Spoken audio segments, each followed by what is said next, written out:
আসসালামু আলাইকুম। দেখতে পাচ্ছেন কুমড়ো দিয়ে উচ্ছে ভাজি। আসলে এই ভাজিটা খুবই মজার হয়। যারা উচ্ছে খেতে চান না তাদের কাছেও ভালো লাগবে।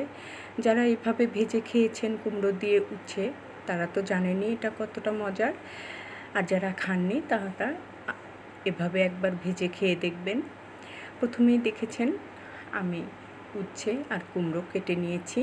আমি দুটোই আগে ভালো করে ধুয়ে কেটে রেখে দিয়েছিলাম। উচ্ছেটা একটু লবণ দিয়ে মেখে রেখেছিলাম যাতে তেতো পানিটা বের হয়ে যায়। এরপর দেখতে পেয়েছেন আমি বেশ কিছু তেলের মধ্যে অনেকখানি পেঁয়াজ দিয়েছি। উচ্ছে ভাজিতে আমি পেঁয়াজটা একটু বেশি দিয়ে থাকি এবং পেঁয়াজটা একটু মোটা মোটা করে কেটেছি। আপনারা আপনাদের স্বাদ মতো পেঁয়াজ দেবেন। এরপর আমি দিয়ে দিয়েছি একটু লবণ যাতে পেঁয়াজটা একটু নরম হয়ে আসে। তারপর আমি দিয়েছি কুমড়োটা দিয়ে কিছুক্ষণ নেড়ে চেড়ে এরপর আমি সেই উচ্ছে আর কাঁচামরিচ দিয়ে দিয়েছি, দিয়ে ভালো করে নেড়ে চেড়ে দিয়েছি।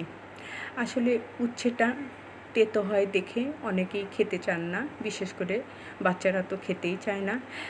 একবার এভাবে করে খেয়ে দেখবেন, খুবই টেস্ট হয়। কারণ কুমড়োর একটা মিষ্টি ভাব থাকে আর একটু পেঁয়াজ বেশি করে দিলে উচ্ছে ভাজিতে খুবই টেস্ট চলে আসে।